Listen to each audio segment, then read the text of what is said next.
ठीक है, सभी को दिख रहा है। यह स्नान पोर्सिलेन, मिट्टी, चीनी, एनेमल, लोहे या फिर फाइबर ग्लास से बने टब में किया जाता है, जो जनरली सभी बड़े इस होटल्स में रहता है। इस टब में गर्म और ठंडे पानी के कनेक्शन सही ढंग से होने चाहिए, जिससे कि मरीज को ठंडा, न्यूट्रल, गर्म, ग्रेजुएट और ऑल्टरनेट तापमान का स्नान कराया जा सके। ठंडा इमर्शन स्नान और पानी का तापमान 18 से 24 डिग्री सेल्सियस तक होता है। स्नान की अवधि 15 मिनट रहती है।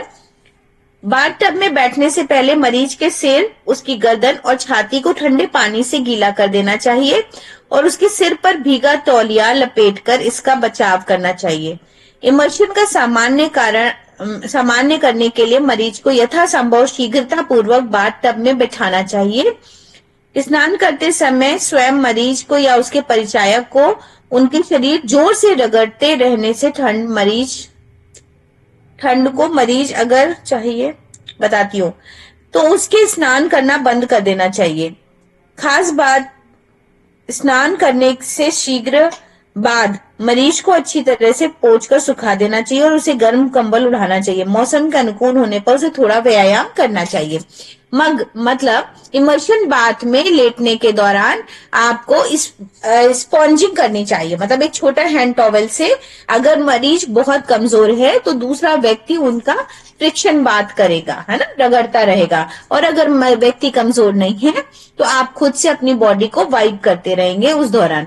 अगर मरीज को ठंड लग रही है तो उसको तुरंत ही बाहर निकालना चाहिए और गर्म कंबल उड़ाना चाहिए, मतलब बॉडी को गर्म करना चाहिए, क्योंकि ये ठंडा इमर्शन बाथ था। 18 से 24 डिग्री सेल्सियस इसका टेम्परेचर था। पूरे ठंडे इमर्शन बाथ को रोजमर्रा की स्वच्छता संबंधी कदम के रूप में उपयोगी ढंग से अपनाया जाता है। यह स्नान बुखार के दौरान तापमान नीचे लाने में सहायक है। मोटापे में और बदहजमी के दौरान भूख बढ़ाने के लिए यह स्नान कराने की सलाह दी जाती है। स्नान से रक्त संचार में वृद्धि होने से त्वचा निखरती है और तंत्रिकाओं के सिरों पर कार्य क्षमता में बढ़ोतरी होती है। इस उद्देश्य से स्नान करते समय इसकी अवधि 3 सेकंड से लेकर 15 सेकंड तक होनी चाहिए। चेतावनी, छोटे बच्चों और बूढ़ों को यह स्नान नहीं करना चाहिए। पेरिटोनाइटिस, गैस्ट्राइटिस, एंटेराइटिस, एंडोमेट्रियोसिस, ऑफेराइटिस इत्यादि की वजह से होने वाली या ठंडे लगकर हुए बुखार में ये स्नान नहीं करना चाहिए।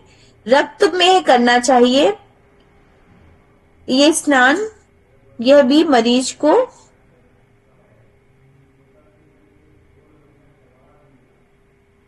अगर गुर्दे में विकार है, ऐसा कुछ है, तो अल्प अवधि के लिए गर्म पानी से स्नान, इसके बाद ठंडा फ्रिक्शन, भीगी चादर से रगड़ाई तथा ठंडी लपेट का इस्तेमाल कई बार दोहराना चाहिए। अस्थमा या साइनोसाइटिस के मरीज को यह स्नान नहीं कराना चाहिए।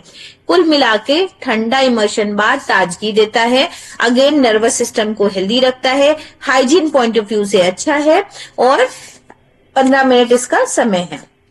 फ्रिक्शन के साथ ठंडा इमर्शन बाथ, पानी का तापमान 18 से 24 डिग्री सेल्सियस, स्नान की अवधि 2 से 5 मिनट तक काफी होती है।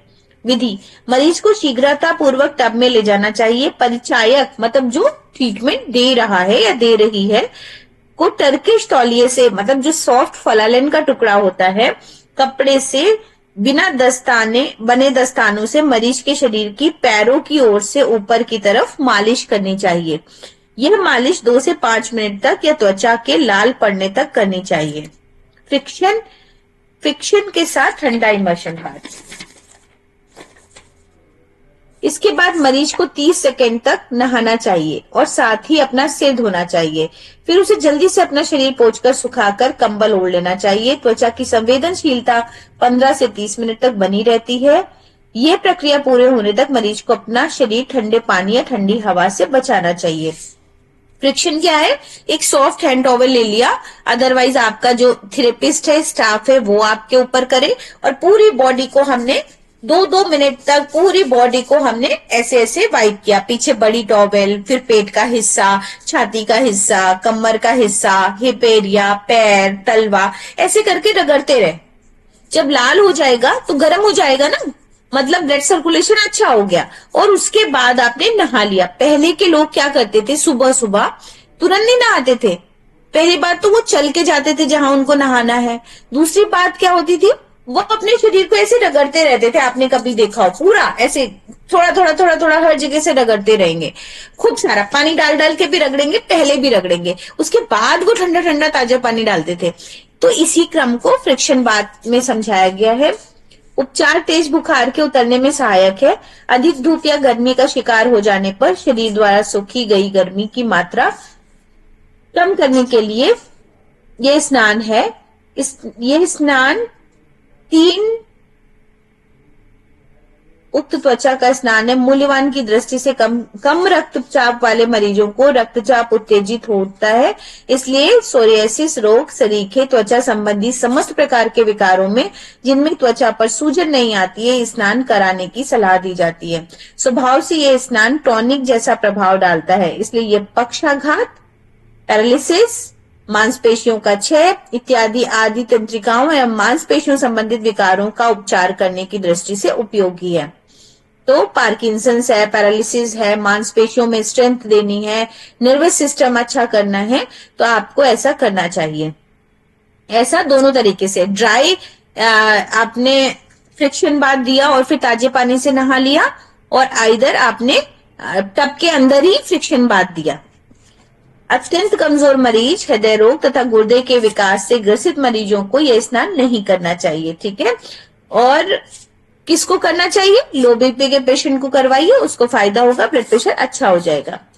न्यूट्रल इमर्शन स्नान, पानी का टेम्परेचर कितना होना चाहिए? 32 टू 36 डिग्री सेंटीग्रेड। तो हमारी बॉडी का जो टेम्परेचर होता है उसके अकॉर्डिंग ही न्यूट्रल इमर्शन बाथ। स्नान की अवधि 10 से 15 मिनट या अधिक। यह स्नान लंबे समय तक भी कराया जाता है क्योंकि इसमें पानी का तापमान शरीर के तापमान जितना रहता है। अनिद्रा का उपचार करने के लिए यह स्नान करते समय इसकी अवधि 15 मिनट से लेकर 1 घंटे तक होनी चाहिए। बुखार का उपचार करने के लिए यह स्नान 26 से 28 डिग्री सेल्सियस के तापमान पर होना चाहिए, ठीक है। तो थोड़ा सा कूल है पर बहुत कूल नहीं है। बुखार के लिए जब फीवर उतारना हो और न्यूट्रल पानी का टेम्परेचर रखना हो तो 32 से 36 डिग्री सेंटीग्रेड। और अगर हायर साइड रखना हो तो कितना टेम्परेचर होना चाहिए? अगर गर्म पानी का देना है तो कितना होना चाहिए? जल्दी बताइए कोई जना। 42 डिग्री में। हाँ जी, 42 डिग्री, ठीक है। उपचार से पहले मरीज को 1 या 2 ग्लास पानी पिलाना चाहिए। इसके बाद उसे सिर पर ठंडा लपेटकर टब में लेटना चाहिए। स्नान करने के बाद मरीज को जल्दी से अपना बदन पोंछकर सुखा लेना चाहिए। क्या लाभ है इसके? यह समस्त उपचारों में अत्यंत शमनकारी है। न्यूट्रल स्नान से त्वचा और गुर्दे दोनों की क्रियाशीलता बढ़ती है। इसके अलावा मस्तिष्क, मेरुरज्ज, पैरोप्लेजिया, लोकोमीटर, ऑक्टैक्सिया, मस्तिष्क और मेरुरज्जु में पुरानी सूजन, रूमेटिज्म, आर्थराइटिस तथा अन्य ऐसे पुराने रोगों में भी यह स्नान लाभकारी होता है। कितने वाला? आपका आपने पढ़ा 26 से 28 डिग्री सेंटीग्रेड, जो हृदय और गुर्दे संबंधी रोगों की वजह से होता है और जिसमें अन्य दूसरे इन हाथों का सहारा लेना ठीक नहीं रहता। न्यूट्रल स्नान मल्टीपल न्यूराइटिस, शराब तथा नशीली दवाओं की लत, न्यूरोपैथीनिया, पुरानी उल्टियां, पेरिनाइटिस तथा पेट के पुराने संक्रमण आदि से निपटने में भी सहायक है। मतलब न्यूट्रल हिट बाथ भी होता है, टब में सामान्य पानी भरा और बैठ गए, पैर बाहर है। इसी तरह न्यूट्रल इमर्शन बात है कि सादा पानी भरा और टब में लेटे हुए हैं, जिसके दौरान गर्म या ठंडे पानी से उपचार करना वर्जित होता है। ऐसी परिस्थिति में यह स्नान प्रतिदिन 15 से 30 मिनट तक कराया जा सकता है। यह स्नान पाइल्स में उपयोगी रहता है, भले ही मरीज को पीलिया हो या ना हो। यह बदहजमी की वजह से होने वाली विषरक्तता में भी लाभकारी है। तो इंडाइजेशन है, ब्लड सर्कुलेशन से कोई प्रॉब्लम है, ब्लड की कोई प्रॉब्लम है, तो भी ये full body immersion bath, neutral immersion bath, जिसका टेम्परेचर 30 से 32 डिग्री सेंटीग्रेड या 28 डिग्री सेंटीग्रेड होता है, वो आप ले सकते हैं। चेतावनी क्या है? एक्जिमा और त्वचा संबंधी अन्य विकारों से ग्रस्त मरीजों को न्यूट्रल स्नान नहीं कराना चाहिए। ये विकार पानी लगने से और अधिक विकराल रूप धारण कर लेते हैं। हृदय की कमजोरी तथा न्यूरोस्थीनिया कि कुछ ऐसे मामलों में मरीज को स्नान नहीं कराना चाहिए। ठीक है, तो जहां पे नहीं कराना है वहां पर आप बड़े बड़े फॉन्ट में लिखें अपने फाइल में प्रैक्टिकल लिखते समय, अदरवाइज इसको अंडरलाइन करें। गर्म इमर्शन स्नान। अब देखिए आगे लिखा है, अभी सरोजी ने बताया भी कि 42 डिग्री सेल्सियस होना चाहिए। इससे अधिक तापमान होने पर स्नान को बेहद गर्म माना जाता है। ये 10 मिनट की अवधि है। क्या प्रिकॉशन खास है कि सिर पे हम गीला टॉवल रखेंगे और ताजा पानी पिला करके ही टब में बिठाएंगे। 2 मिनट से 10 मिनट ही लेना है और इससे ज्यादा नहीं बढ़ाना है, क्योंकि गर्मी के बढ़ जाने से रक्त संकुलता तेजी से बढ़ती है। आमतौर पर यह स्नान 37 डिग्री सेल्सियस वाले पानी के साथ शुरू किया जाता है, क्योंकि तेज गर्म में आप नहीं बैठ सकते। आप जब एक बार गुनगुने में, थोड़ी सी गुनगुने में जाएंगे ल्यूक वार्म में और फिर बढ़ाएंगे, तब आप 42 तक पहुंचा पाएंगे, अदरवाइज आपको बहुत गर्म लगेगा। और धीरे धीरे ये बढ़ाते गए।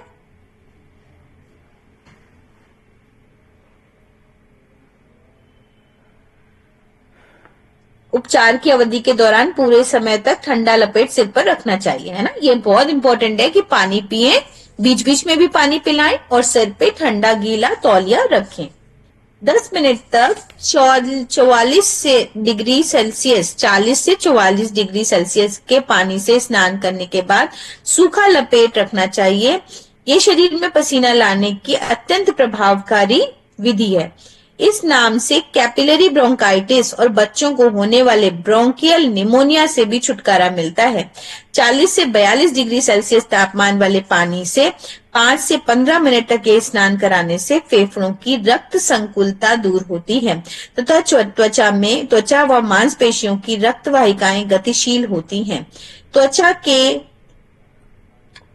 लाल पड़ते ही स्नान बंद करना चाहिए। निमोनिया तथा रिज धर्म की अवधि में रिसाव खुलकर न होने पर 37.7 से 40 डिग्री सेल्सियस के तापमान वाले पानी में 30 से 45 मिनट तक स्नान करना चाहिए। ठीक है, तो इरेगुलर मेंस्ट्रुएशन हो या मेंस्ट्रुअल साइकिल इम्बैलेंस हो, तो भी आप नहीं हो रहे हो पीरियड्स महिलाओं को, तो भी आप 30 से 45 मिनट तक इमर्शन बाथ ले सकते हैं। स्नान मरीज को रोज धर्म शुरू होने के समय आने पर करना चाहिए और 2 दिन तक 3 के लिए करते उपचार। डिस्मेनोरिया होता है जहां पर हमारा महिलाओं को पीरियड्स के टाइम पे पेन होता है, तो डिस्मेनोरिया के टाइम पे नहीं करना है, पर बाकी के जो 20 दिन है उनमें जब आप ट्रीटमेंट करेंगे, इमर्शन बाथ सजेस्ट करेंगे, तो उसका रिजल्ट आपको रेस्ट 5 डेज में देखने को मिलेगा। प्रतिदिन 38 से 44 डिग्री सेल्सियस के तापमान वाले पानी से 15 मिनट तक स्नान करना चाहिए। ठीक है, पुरानी ब्रोंकाइटिस में बहुत तेज गर्म पानी से शिक्षण के साथ 5 से 7 मिनट तक का स्नान कराया जा सकता है। इससे श्लेष्मा झिल्ली की संकुलता कम होती है तथा तुरंत आराम मिलता है। जब आप चेस्ट फर्मेंटेशन करते हैं, गर्म सेक देते हैं फ्रंट या बैक पे, तो वैसोडाइलेशन होगा, कैपिलरीज खुलेंगी और कफ डिसॉल्व होगा। स्नान करने के बाद मरीज को धीरे धीरे ठंडा करना चाहिए और आवश्यक होने पर त्वचा पर तेल लगाना चाहिए। ठीक है, तो जनरली मैं ये कहती हूँ ब्रोंकाइटिस अस्थमा के केसेस में हम पहले हॉट फुट बाथ दे दें और फिर चेस्ट का फर्मेंटेशन, बैक फर्मेंटेशन, गरम सेक 10-10 मिनट की, और फिर एक्यूप्रेशर मसाज सेंटर से बाहर की तरफ। तो अस्थमा, ब्रोंकाइटिस, कफिंग, एल्वेलाई में सूजन, ये सारी चीजों में बहुत अच्छा आराम आता है। 38.8 से 41 डिग्री सेल्सियस के तापमान वाले पानी को गर्म स्नान कराने पर पुराना रोमेटिज्म और मोटापे की अत्यंत उपयोगी रहता है। स्नान प्रतिदिन 10 से 15 मिनट तक लिया जा सकता है। रोजाना गर्म पानी से स्नान करने से पीलिया या पित्ती उछलने की वजह से होने वाली असहनीय खुजली में आराम मिलता है। पित्ताशय व गुर्दे की पथरी बन जाने की वजह से दर्द होने पर गर्म पानी से स्नान करने से तुरंत आराम मिलता है। सिस्टाइटिस के दर्द में 10 मिनट तक तेज गर्म पानी से नहाने से आराम मिलता है। ठीक है। कहीं पे भी सिस्ट हो, फाइब्रोइड्स हो, तो आप गर्म पानी में 15 मिनट 10 मिनट डेली दीजिए, तो आपको आराम आएगा। और साथ में ब्रोंकाइटिस हो, साथ में ऑर्थराइटिस हो, ऐसा माइलाइटिस सरीखे मस्तिष्क या मेरुरज्ज संबंधी विकारों, उच्च रक्तचाप तथा हृदय संबंधी रोगों के मरीजों के लिए ये स्नान नहीं कराना चाहिए। क्यों? क्योंकि बॉडी बहुत ज्यादा गर्म हो रही है। तो ब्रेन से रिलेटेड प्रॉब्लम्स हो तो ये स्नान नहीं कराना है, तब ठंडे स्नान की तरफ जाइए। वाष्प स्नान, स्टीम बाथ पे बात करते हैं, या बर्फ उपचार। स्नान शुरू से ही मनुष्य के जीवन का एक अनिवार्य अंग रहा है। हम सभी का ये साधारण अनुभव है कि इनमें से न केवल शारीरिक स्वच्छता बल्कि मानसिक प्रफुल्लता भी मिलती है। वाष्प स्नान हमारे सामान्य शीतल जल स्नान से थोड़ा भिन्न है, किंतु हमारी स्वच्छता और प्रसन्नता के साथ एक पहले वर्ष किंतु हमारी स्वच्छता और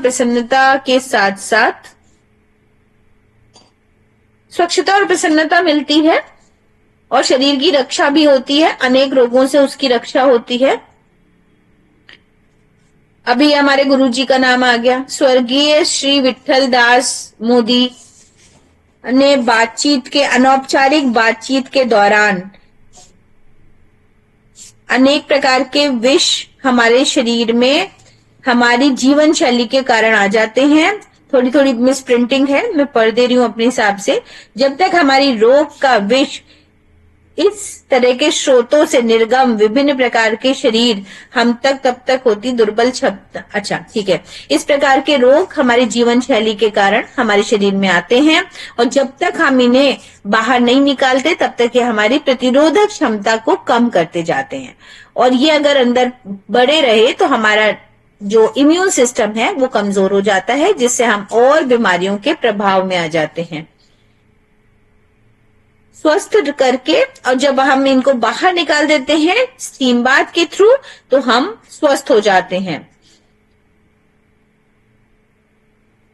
वाष्प स्नान से शरीर का रोमकूप खुल जाते हैं, अत्यधिक पसीना निकलने लगता है, और इस पसीने के साथ साथ हमारे शरीर का विष भी निकलता है। इसके साथ ही अपने खान पान भी ठीक करना चाहिए, सुधारें, और रहन सहन, पाचन क्षमता अच्छी हो जाएगी, और जिससे आपका बीमारियां दूर हो जाएंगी और आप पुनः स्वस्थ हो जाएंगे।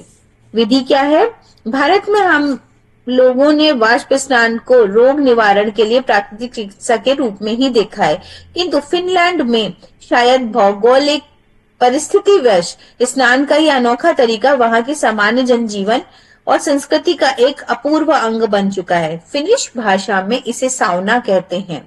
फिनलैंड वासी साउना को एक रोग निवारक सामाजिक बल्कि इसे रोज की क्रिया के रूप में प्रिवेंटिव कहना इससे आश्चर्य नहीं होगा। तो वहां वो लोग स्वीकार कर चुके हैं कि ये हमें डेली ही लेना है। वाष्प स्नान लेते समय ध्यान रखना चाहिए कि उतनी ही गर्मी हमें प्राप्त हो जितना कि शरीर आसानी से बर्दाश्त कर सके। वाष्प स्नान का समय धीरे धीरे बढ़ाया जा सकता है, और आपकी अपने मौसम के अनुसार और अपनी जो कैपेसिटी है उसके अनुसार बढ़ाया जा सकता है। धीरे धीरे पानी बीच बीच में जरूरत है तो ले सकते हैं। दूध, फलों का रस, सूप आदि लेकर शरीर से पानी एवं नमक की कमी को पूरा कर लेना चाहिए। जब आपका पसीना ज्यादा निकले तो हम हमेशा कहते हैं नींबू पानी, शहद की शिकंजी बढ़ा दीजिए, फलों का रस बढ़ाइए और सूप बढ़ाइए। आजकल 5 सितारा होटलों में फिनिश साउना का निर्माण करके वाष्प स्नान की सुविधा उपलब्ध कराई जाती है। फिनलैंड में सामान्यतः लोग अपने घरों में 1 या 2 कमरों में या फिर झील के किनारे एक छोटी सी लकड़ी के मकान में साउना का निर्माण कर लेते हैं। एक कमरे में ड्रेसिंग टेबल, कुछ हैंगर्स और उसमें लगा हुआ बाथरूम। दूसरे कमरे में लकड़ी के पटरों से बनी हुई खूबसूरत पर जिसमें सीढ़ियां सी के रैक्स होते हैं, आनंद लेते हैं वाष्प स्नान का बैठकर। निवस्त्र लोग कोने में एक विद्युत हीटर होता है, इस तरीके से कपड़े हटा के बैठते हैं। एक हीटर होता है कॉर्नर में जिस पर पत्थर के कुछ टुकड़े पड़े होते हैं, और लोग उन पत्थरों पर थोड़ा जो उत्पन्न भाप है आंटी भाभी वो नहीं मिला खरबूजा। कोई बात नहीं, कोई बात खरबूजा नहीं, ले कोई बात नहीं, कोई बात और नहीं। ये ठीक तो गोभी लेके आए। ठीक ठीक ठीक ठीक ठीक एक कौन से लिए पंखा चाहिए। ठीक। ठीक ये पैसा डाउन करके और लोग उन पत्थरों पर थोड़ा उत्पन्न भाप में रहते हैं और ये भाप वहां से पूरे कमरे में फैल करके उसके तापक्रम को बढ़ा देती है। कुछ मिनटों में ही लोग पसीने से तर हो जाते हैं। ये साउना से निकलकर साधारण पानी में स्नान कर लेते हैं, किंतु कुछ लोग साउना से बाहर आकर जमी हुई झील पर लेट जाते हैं और बर्फ से खेलते हैं या फिर जमी हुई झील की सतह पर बर्फ को काटकर निकालने के बाद बर्फीले पानी में डुबकी लगाते हैं। इसके उपरांत सामान्य ताप वाले पानी से स्नान करने के बाद कपड़े पहनकर निकलते हैं, किंतु जनसाधारण के लिए ये वाष्प स्नान की बड़ी ही सरल व्यवस्था की जा सकती है। बे शरीर को गर्दन तक कंबल से ढकने के बाद कुर्सी के नीचे एक बड़े बर्तन में खौलता पानी रखकर वाष्प स्नान लिया जा सकता है। पर हॉट फुट बात नहीं, अगर आपने पानी के अंदर पैर डाल दिए मैकेनिज्म बदल गई। और अगर ऐसे लेना है तो यहां से पूरा ओढ़ लीजिए और नीचे क्या रखेंगे आप, नीचे रखेंगे स्टीमर। अभी तो खौलता हुआ भगोना, तो आज की डेट में खौलता हुआ भगोना कैसे रखेंगे, उसको इंडक्शन के ऊपर रखना पड़ेगा। और तो आप ना एक स्टीमर जो फेस स्टीमर होता है वो नीचे रख सकते हैं। समहाउ कभी कभी हम अपने पेशेंट्स को घुटने का स्टीम देने के लिए लगाते हैं। अगर आप पूरा ढक लेंगे तो आपकी पूरी बॉडी को भी मिलेगी। किसी बड़े बर्तन में खौलता पानी रखकर वाष्पदान लिया जा सकता है। पानी ठंडा होने पर बदलना चाहिए। यदि संभव हो तो किसी स्टोव पर रखकर ऐसे बर्तन में पानी गर्म किया जाए जिससे ऊपर भाप निकलने के लिए एक टोटी लगी हो और उस टोटी में रबड़ की पाइप के जरिए कुर्सी के नीचे भाप की निरंतर उपलब्धता बनाई जा सके। इसके अनुसार भाप की मात्रा भी कम या अधिक की जा सकती है। ठीक है। डांसर पूर्व के लिए वाष्प स्नान ने मुखर्जी कुलरंजन मुखर्जी की एक बुक है जो मेरे पास भी है, प्राकृतिक चिकित्सा की। मुख और गर्दन ठंडे पानी से अच्छी तरह धो लेने तथा एक भीगे तौलिए को सिर पर लपेट लेने एवं इसके साथ दूसरे भीगे तौलिए को हृदय क्षेत्र में रख लेने की सलाह दी गई है। ठीक है।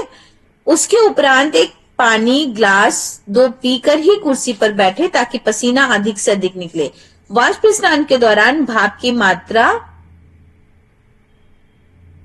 व्यक्ति पर निर्भर करती है और जिसको उसके हिसाब से उसको बढ़ाना जाना चाहिए जितना वो बर्दाश्त कर सके। वाष्प स्नान बंद करने के बाद कंबल के अंदर ही एक भीगी तौलिए से शरीर को अच्छी तरह पोंछकर शरीर के तापक्रम को कम करना चाहिए। इसके उपरांत घर्षण स्पंज स्नान, सूखी मालिश या फिर साधारण पानी से स्नान भी किया जा सकता है। तो ये भी बहुत सुंदर विधि है। तो कम से कम जो लोग सुन रहे हैं प्राकृतिक चिकित्सा जो करना चाहते हैं वो कम से कम यही करके देख लें। जरूरी थोड़ी एक्सट्रीम बात आपके पास हो। देखिए, मरीज ठीक करना अलग बात है, अपने शरीर पर प्राकृतिक चिकित्सा महसूस करना अलग बात है। तो जब तक आप महसूस नहीं करते तब तक आप उन मरीजों के लिए बहुत ईमानदार नहीं हो सकते। आपको पता ही नहीं है कैसा महसूस हो रहा है और जब तक ये बात नहीं पता है तब तक कैसे आगे बढ़ेगी लाइफ। सावधानी, अत्यंत दुर्बल व्यक्तियों, हृदय रोग, यक्ष्मा, बहुमूत्र रोग, प्रति रक्तअल्पता, रक्तस्रावग्रस्त और स्नायुक रोगों से पीड़ित व्यक्तियों को वाष्प स्नान बड़ी सावधानी से एवं किसी प्राकृतिक चिकित्सक की देखरेख में करना चाहिए। ठीक है। अगर ब्रेन में प्रॉब्लम है, यूरिनेशन है, हार्ट पेशेंट है, ब्लीडिंग हो रही है और रिसेंट ऑपरेशन हुआ है तो बहुत ही ध्यान से, और अगर व्यक्ति कहता है कि हमारे सिर में कुछ हो रहा है या बीपी पेशेंट है, आप उसको तुरंत के तुरंत बाहर निकाल लो। और बाकी जितने प्रिकॉशंस कहे गए हैं कि सिर को गीला करना है ठंडे ताजे पानी से, पानी पिलाना है, छाती पे एक गीली पट्टी बांधनी है, गर्दन के पीछे के हिस्से को गीला करना है, आप तभी बिठाएं। अत्यंत दुर्बल व्यक्तियों, हृदय रोग, यक्ष्मा, ये हो गया। दरअसल जहां एक सीमित समय तक वाष्प स्नान लेने से स्वास्थ्य लाभ होता है, वहीं बहुत अधिक गर्मी से उत्पन्न होने वाले कष्ट काफी जटिल भी हो सकते हैं क्योंकि हमारा शरीर ताप वृद्धि के प्रति अधिक संवेदनशील होता है। काफी समय तक बहुत अधिक गर्मी में रहने के कारण विभिन्न प्रकार की ताप जनित विकृतियां उत्पन्न हो जाती हैं। इस संबंध में एंथोनी स्मिथ ने अपनी पुस्तक एक्सप्लोरेशन मेडिसिन का उद्धरण करते हुए लिखा है कि बहुत अधिक ताप से क्या क्या हो सकता है। ताप में शाखाओं, देह अत्यधिक थकान एवं चक्कर, मूर्छा हो सकती है, सूजन हो सकती है, शरीर में पानी की कमी हो सकती है, शक्ति क्षय की संभावना हो सकती है, जिसे काफी पेय लेकर पूरा किया जाना चाहिए। शरीर में नमक की कमी हो सकती है, जिसके कारण थकान, चक्कर, मिचली, उल्टी और मांसपेशियों में ऐंठन जैसी पीड़ा उत्पन्न हो जाती है। और कभी कभी ऐसा हम अपने पेशेंट को देख करके समझ पाते हैं, तो हमें उस दौरान नींबू शहद पानी, शिकंजी, मरपना, मट्ठा ये सब बढ़ाना चाहिए। हमारे प्रतिदिन के सामान्य भोजन में 10 ग्राम नमक की मात्रा होती है। प्रति लीटर पसीने के साथ 4 ग्राम नमक निकल जाता है। ठीक है, इसलिए वाष्प स्नान लेते समय और उसके बाद शरीर में नमक की उपलब्धता पर नियंत्रण रखना जरूरी है। इसके अलावा अधिक गर्मी से हमारे शरीर की त्वचा पर अम्भौरियां या पसीने से स्थान पर छोटे छोटे दाने निकल आते हैं, जिन्हें हम हीट स्ट्रोक भी कह सकते हैं। वाष्प स्नान लेते समय यह ध्यान रखना चाहिए कि उतनी ही गर्मी हमें प्राप्त हो जितना हमारे शरीर आसानी से बर्दाश्त कर सके। वाष्प स्नान का समय धीरे धीरे बढ़ाया जा सकता है। वाष्प स्नान के बाद पानी, दूध, फलों का रस, सूप आदि लेकर शरीर से पानी एवं नमक की कमी को पूरा करना चाहिए। सामान्य स्वास्थ्य का स्तर उत्तम बनाए रखने के लिए की सहायता से हमारी वाष्प स्नान में रोगों विभिन्न साथ में वाष्प में अजीर्ण है, करना मुक्त रोग करने के दौरान विष के साथ पसीना का जलाभाव से जाने निकल, लेकिन ऐसी स्थिति में हमारी आंतों का स्वांगीकरण अथवा अन्य पाचन की क्षमता में वृद्धि होती है। इंडाइजेशन में फायदा होता है, ओबेसिटी में फायदा होता है, हाँ, अजीर्ण इंडाइजेशन होता है, पसीना ज्यादा निकलता है जिससे वेट लॉस में मदद मिलती है, पाचन शक्ति अच्छी होती है, तरल पदार्थों की समुचित स्वांगीकरण करने से हमें स्वास्थ्य लाभ मिलता है। मतलब जो आपने खाया है, टॉक्सिन्स निकल गए जल्दी, तो हमारा एसिमिलेशन, स्वांगीकरण कहते हैं उसको, जो खाया है वो अच्छे से शरीर में डाइजेस्ट होता है।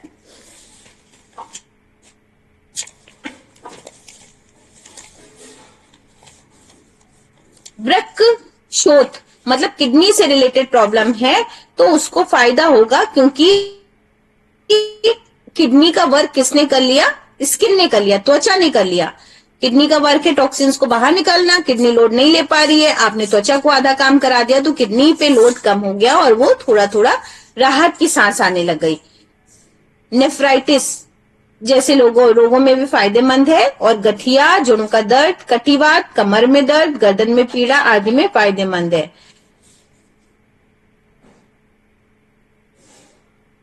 त्वचा, मूत्र पथरी तथा अन्य मूत्र रोग, जितने भी हमारे यूरिनेशन संबंधी रोग हैं, प्रमेह, यकृत के रोग, लीवर का प्रॉब्लम, श्वास रोग, ब्रोंकाइटिस वगैरह, मोटापा आदि में वाष्प स्नान बहुत बहुत लाभदायक है। हमारी लाइफ स्टाइल में काफी बदलाव आ रहा है। हर दिन हमारे जीने का तरीका बदल रहा है। खान पान से लेकर सोने, उठने, बैठने तक की एक्टिविटीज में तेजी से परिवर्तन दिख रहा है। यहाँ तक कि नहाने तक का तरीका बदल चुका है। कई लोग अपनी थकान दूर करने के लिए, शरीर को रिलैक्स करने के लिए गुनगुने पानी से नहाते हैं। स्टीम बाथ का भी ट्रेंड बढ़ा है आजकल। स्टीम रूम बाथ काफी फायदेमंद माना जाने लगा है। इसके कई बेनिफिट्स होते हैं, आइए जानें। स्टीम रूम बाथ क्या होता है? स्टीम रूम एक छोटा सा कमरा होता है जिसमें पानी को उबालकर नहाने के लिए भाप बनाई जाती है। स्टीम रूम का तापमान सामान्य तौर पर 110 डिग्री फ़ारेनहाइट होता है, जो लगभग 42 से 48 डिग्री सेल्सियस ही हो गया, जो अभी पहले बात हुई थी। इस तरह के स्टीम रूम जिम या स्पा में देखने को मिलते हैं। फायदे क्या हैं? त्वचा चमकदार बनेगी, ये सभी को पता है। स्टीम रूम में नहाने से त्वचा के छिद्र खुल जाते हैं, स्किन में मौजूद टॉक्सिन्स बाहर निकल जाते हैं, जिससे हमारी स्किन ग्लो करने लगती है। त्वचा को चमकदार बनाने में स्टीम रूम काफी फायदेमंद है। मसल रिकवरी में मदद। एक्सरसाइज के बाद, ये बहुत बार होता है जब हम योग शुरू करवाते हैं, पेन होता है, स्ट्रेचिंग करी पेन हुआ और उसके बाद हमने स्टीम बाथ दिया तो बड़ा आराम आता है।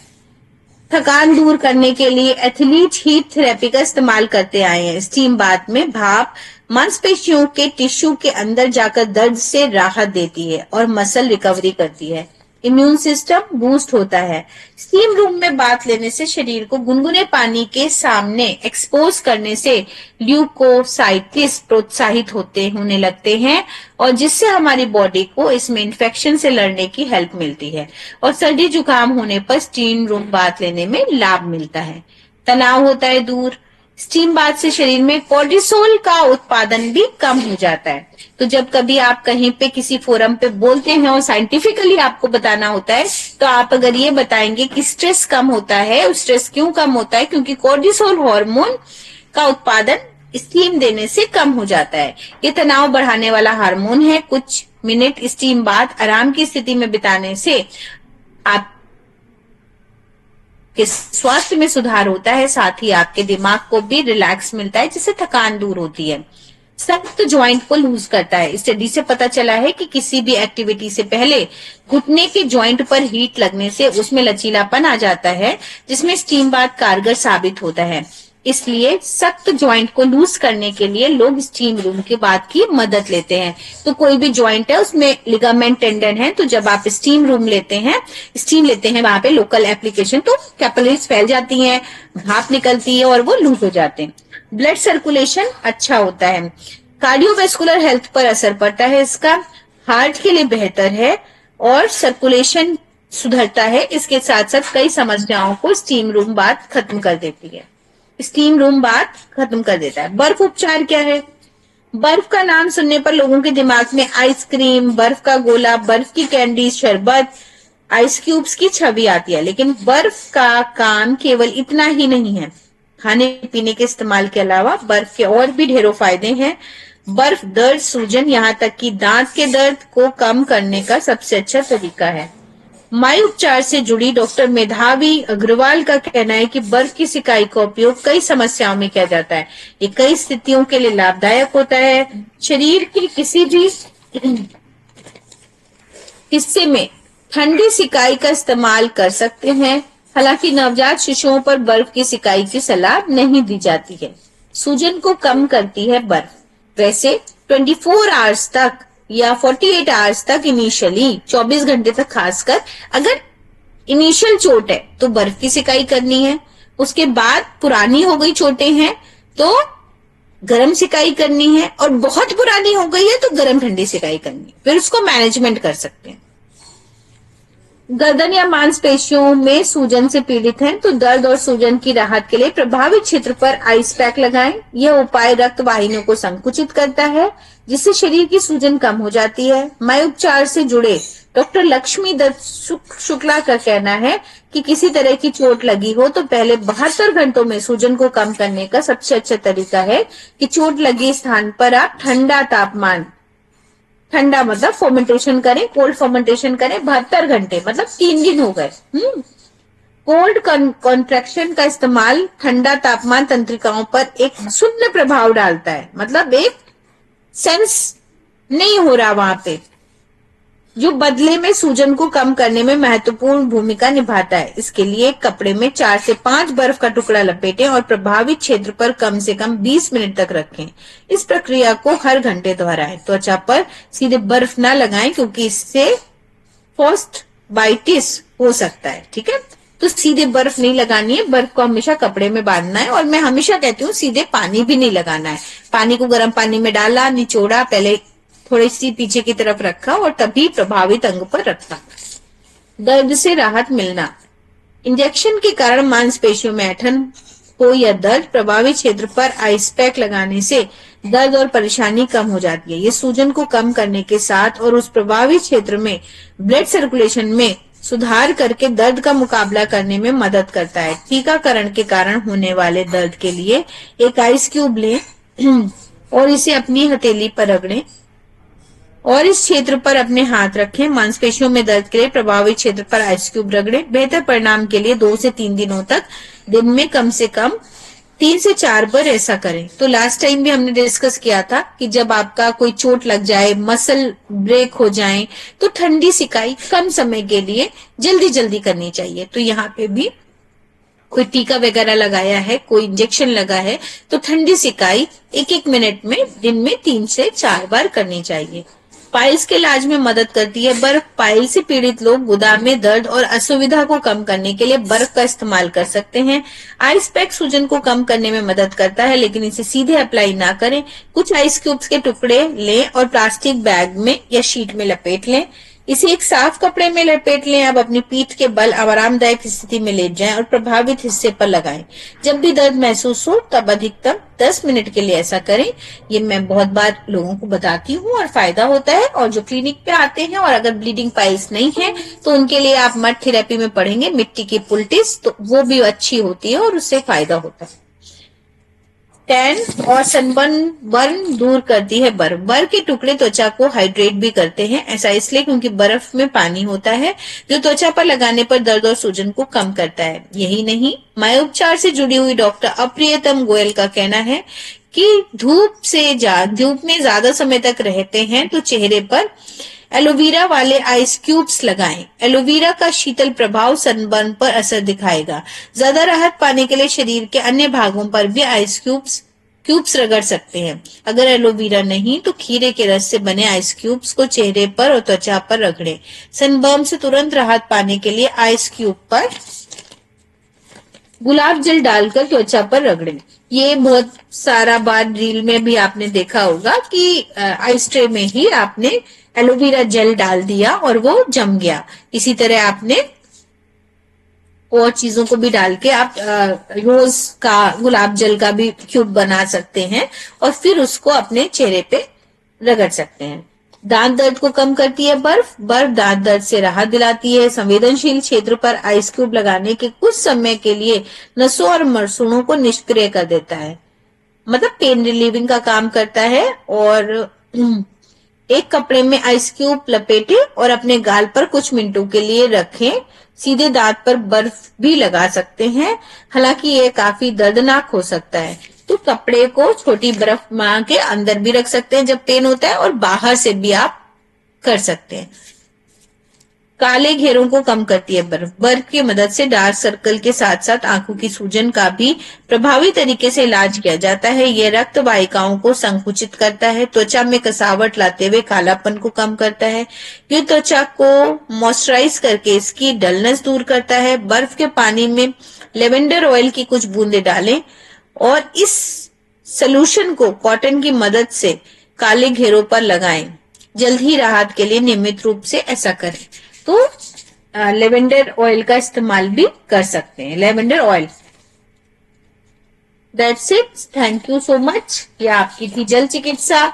इसमें से नेक्स्ट सेशन के लिए जब भी आपको कुछ दोबारा से पढ़िए, नोट्स आपको बनवाए हैं, प्रैक्टिकल भी लिखवाया है।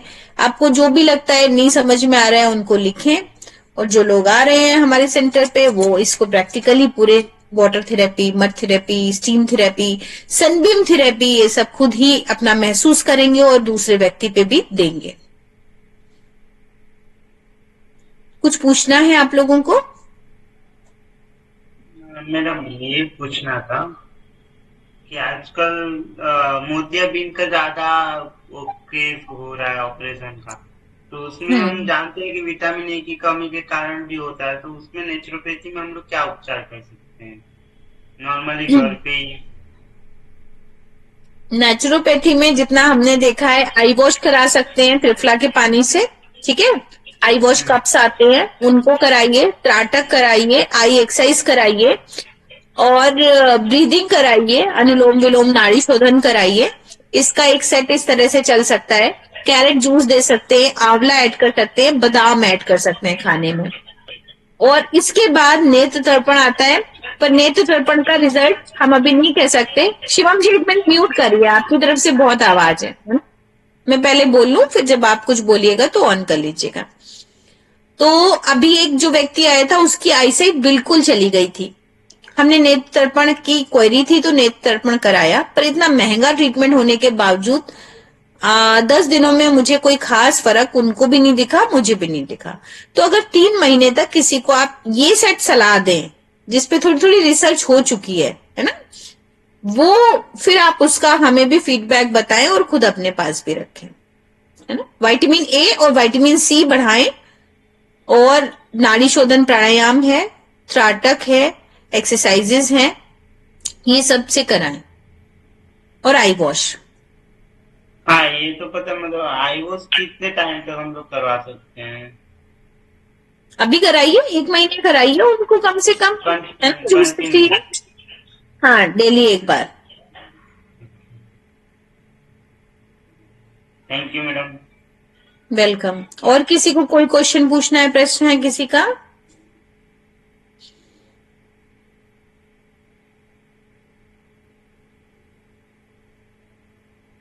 मैडम ये सॉरी मैडम, मैं लेना चाहूंगा क्वेश्चन कि नेत्र तर्पण में जैसे हम लोग लेते हैं, पर ऑयल कौन सा लेना चाहिए?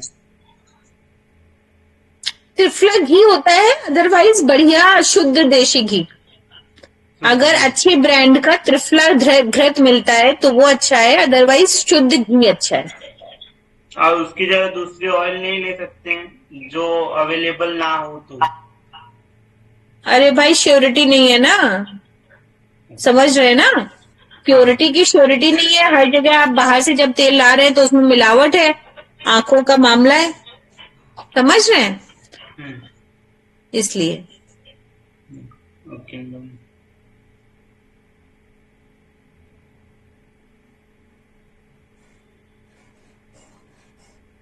और कुछ पूछना चाहते हैं कोई?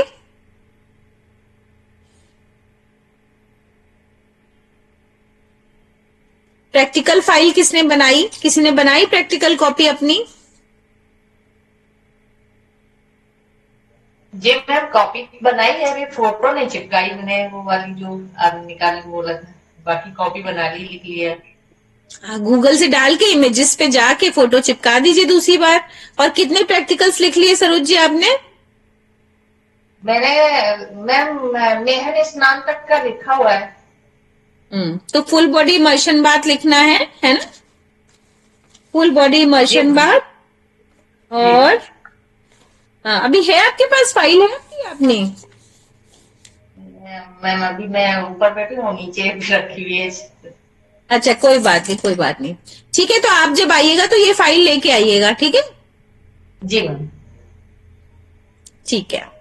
और टाइम मिले तो उसमें आगे बढ़ा लीजिएगा, नहीं तो हम ही लिखवा देंगे वहां पे जो बचेगा।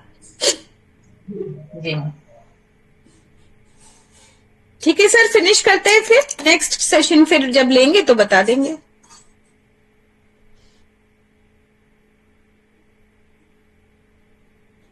चलिए, नमस्कार आप सभी को, धन्यवाद।